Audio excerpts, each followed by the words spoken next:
If Wilt was going to ever score 100 points in a game, it was going to happen in that 61-62 season. Why? Well, it all starts with his new coach that year, Frank McGuire. He had a great deal of belief in my ability, and he instilled that belief into the team, and he actually put me in a position to have maybe the greatest single season that I think a basketball player could possibly ever have.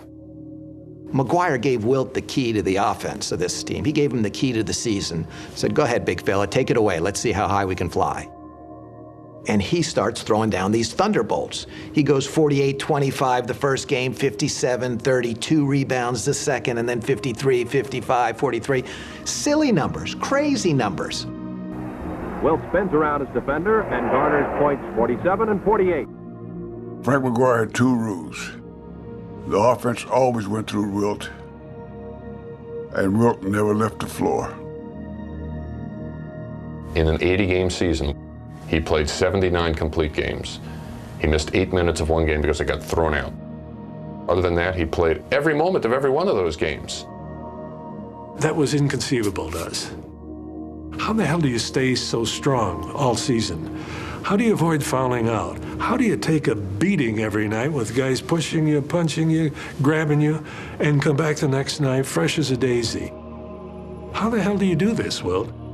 Just one game, 48 minutes a game is really enough, you know what I'm saying? But playing a whole season, 48 minutes a game. I mean, when I look back in retrospect, I say, what were they doing to me? Jesus, there must have been some time when I could have gotten a rest. But unbelievably, he never took one. And even more astounding was his scoring. It's a record, of course. 50 points a game. That's right. 5-0. 50.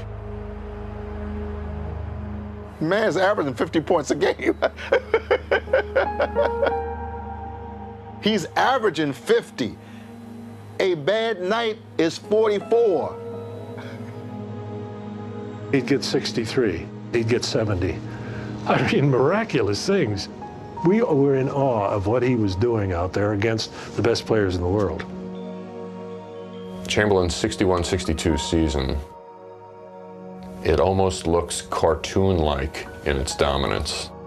Michael Jordan scored 50 or more points 31 times in his career. Impressive. Wilt did it 45 times in one season. So by March 2nd, with 5 games left in the season, anything seemed possible for Wilt. 3 or 4 weeks earlier than that, Frank McGuire had said to the press, well, one day soon, Wilt will probably score 100 points. In Hershey, remember, he had 41 at halftime. But in the third quarter, he picked up the pace to make his coach's prediction a real possibility. Rogers takes the jump shot. It's no good. Chamberlain with a rebound. Puts it in. He's got another one. We're just conjecturing here. How many can he make? At the end of the third, he had 69.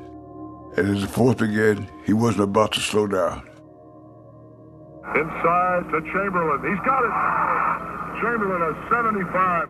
It was like watching some sort of a natural cataclysmic disaster, maybe, you know, an earthquake or, you know, a flood of some sort. It was magnificent. If you're listening on the radio in Philly, announcer Bill Campbell was keeping you posted on Wilt. But if you were in the arena, it was legendary Philadelphia PA announcer Dave Zinkoff. He was in his glory because he was announcing every point in the second half that Wilt scored. As the game wore on, all the people in the audience followed the Zink and made like a chorus, like it was a musical with a chorus in the background. There's an announcement by Dave Zinkoff.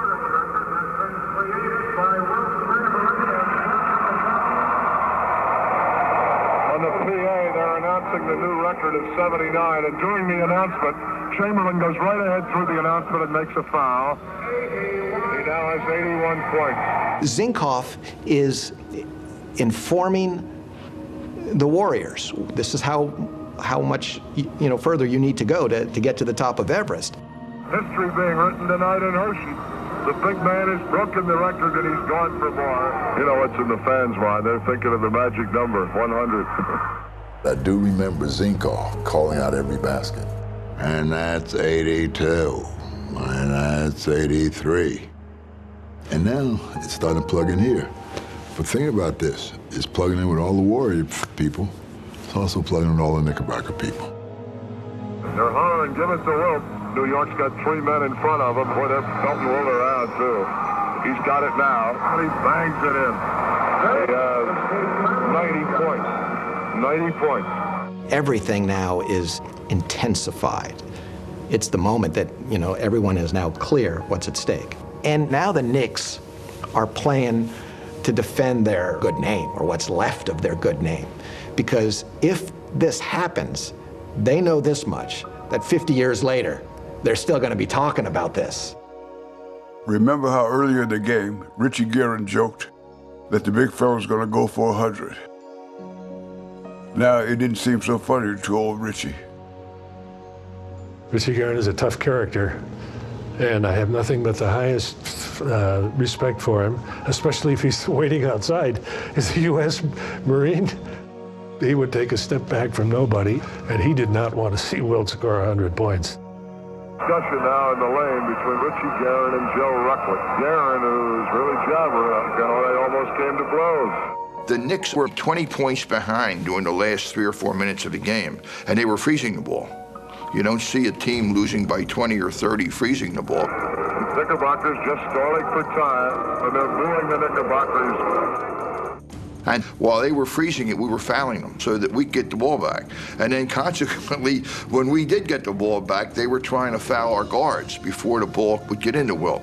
But my teammates, once they got the ball, made sure they couldn't get fouled. They ran in positions where they couldn't be and got me the ball under any circumstances.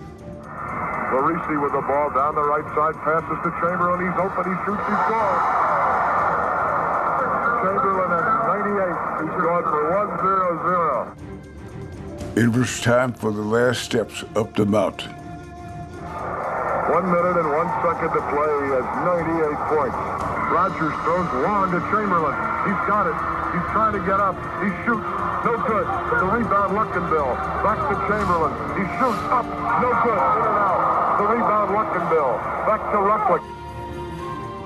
Joe Rucklick was Wilt's backup, so he never played. But now he had the ball in his hands and a big decision to make. New York is everywhere. The time's running out, the fans are going nuts. Zink is probably yelling at me, Joe, get the ball to Wilt with the mic off. But the guys collapsed all around him, and I'm wide open. I've got a shot that's 12 feet. I can get into the score column in this game with a little quick jump shot. But instead of the scoring column, Joe chose the history book. I stop dribbling and I hold the ball, and I see Wilt moving around, and he says, "Ooh!" And he puts his hands like this.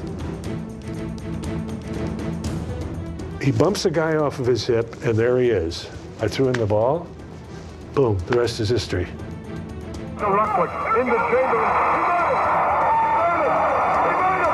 A different dunk. He made it! 100 points for Wilt Chamberlain. Fans are coming out of the stands. After he scored, he ran back to be on defense.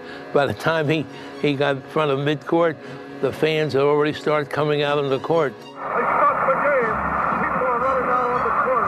The Warrior players are all over him. He was sort of perplexed. Well, what's he going to do? He just stood there and held the hands of everybody. People are all over the court. They're taking pictures. Flashbacks are going off. The basket and he getting mobbed are to my left. I choose not to shake hands with him. I made a very calculated decision. I go over to the official scorer who's standing applauding and say, when he sits down, don't forget to give me that assist. People are crowding, pounding him, banging him. You never saw more people excited for one person than that. I mean, grown men acting like a group of little children. The most amazing scoring performance of all time. 100 points for the Big Dipper.